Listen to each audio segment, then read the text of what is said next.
मका काढलेलं बायोमास्क बॉडी आहे, मृत पिकांचे अवशेष. हे अवशेष फेकून देऊ नका, याचा चांगल्या प्रकारे खत होतो. खत तयार करा. हे कशाचं भुसकडे येतच आहे ना.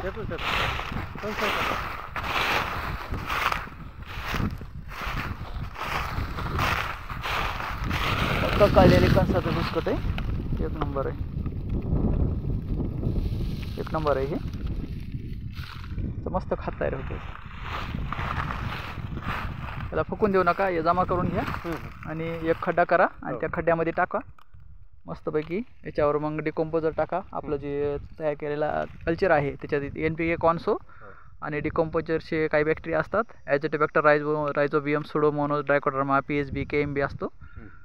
आणि काही बुरशी असतात ज्या हानिकारक बुरश्या आपल्या शेतीच्या पिकाला जे त्रास देतात, त्या हानिकारक बुरशीचा नायनाट करण्यासाठी काही कल्चर असतं, ते याच्यावर टाकून द्या. मस्तपैकी खत तयार होतं तुमचं.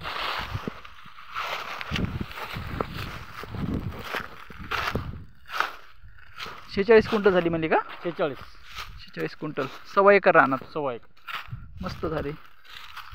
मक्का किती होता? 23,000 ना का ॲग्रीमेंट? 23 ना अग्रीमेंट. छान. 1,10,000 उत्पन्न झालं. 1,10,000. किती महिन्यामध्ये? 4 महिने. 4 महिन्यात. 4 महिन्यात पीक आहे. 110 ते 120 दिवसात पीक आहे. हां. गेल्या वर्षीपासून करतो मी. यावर्षी जवळपास 20-25 शेतकरी होते. गेल्या वर्षी मी एकलाच होतो आपल्या गावात. हो, आपल्या गावात अनुभव घेतला मी एकल्या अगोदर. त्यानंतर मग शेतकरी जुटली. हो ना. उत्पन्न क्षेत्र अर्धा एकर, पाऊण एकर क्षेत्रात त्याच्यात जवळपास 22 क्विंटल मका झाली. पलीकडे एक क्षेत्र आहे ते 1 एकर 10 गुंठे, त्याच्यात 24 क्विंटल मका झाली. हे सगळं आपल्या नियोजनाखालीच आहे. हे काहून कापलं नाही? हे जरा राहिले कापायचं. एक आम्ही सरासरी काढली. दरवर्षी हरभरा होते आपल्या याच्यात 16 ते 17 क्विंटल. एक 2 एकर क्षेत्र आहे सगळं. यावर्षी समजा 1.25 एकरात आपल्याला 1,10,000 उत्पन्न झालं. गेल्या वर्षी 2 एकरात 70,000 उत्पन्न हरभऱ्याच्या हिशोबाने. हरभऱ्याचे. यावर्षी त्याच्यात 1,40,000चा कांदाही झाला. नाही, सीड तर परवडणार ना का? म्हणजे गेल्या वर्षीपासून आपला अनुभव आहे की सीड या बाकीच्या तुमच्या या बाकीच्या पिकाला ऐकत नाही. 100% सीड कसं ऐकल? सीड नाही ऐकणार. राईट. मस्त काढा ते फळ तुम्ही. पुढं घ्या. काही सॅम्पल, सॉईल सॅम्पल कलेक्ट करत आहोत.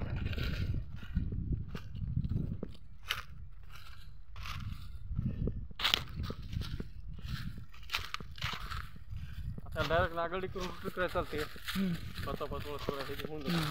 फुकून वगैरे देऊ नका. नाही, फुकून नाही. फक्त ते खळ्यावालं तेवढं जुगाळा करून कुठेतरी टाका. हो, त्याचा खत होतो.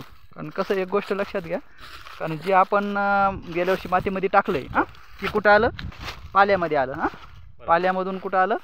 काडी कचऱ्यामध्ये आलं. आणि काडी कचऱ्यामधून कुजून काय होणार? ते खतामध्ये जाणार आणि तेच खत उचलून आपण रानामध्ये टाकणार.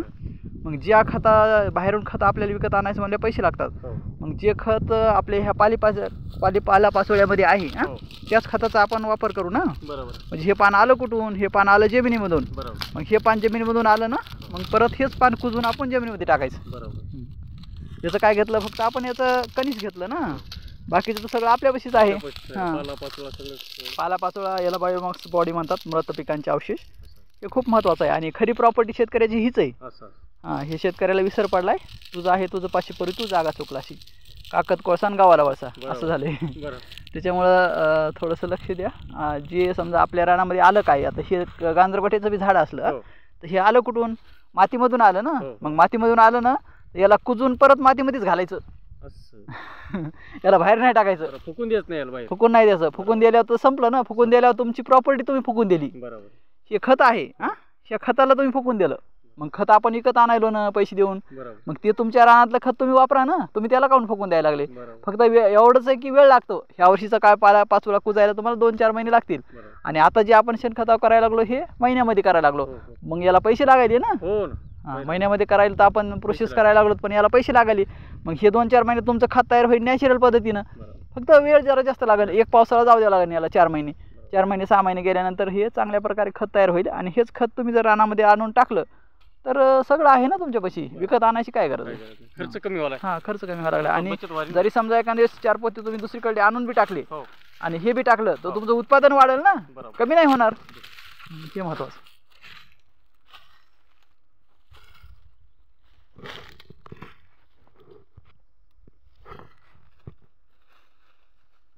थँक्यू मित्रांनो, धन्यवाद. तर सर्व शेतकऱ्यांना विनंती आहे की आपल्या रानातला काडी कचरा, मृत पिकांचे अवशेष, बायोमास्क बॉडी, पिकाचे जे मुळे आहेत, काही धांड आहे, पालापाचोळा आहे, हे कुजवण्याचा प्रयत्न करा. आणि ते काळा पालापाचोळा कचरा आपल्या उकंड्यामध्ये टाकून त्याला कुजवा आणि परत तेच खत आपल्या रानामध्ये पुढच्या वर्षी टाकून द्या. चांगल्या प्रकारे पीक आपल्या रानामध्ये फुलायला लागेल. थँक्यू मित्रांनो, धन्यवाद.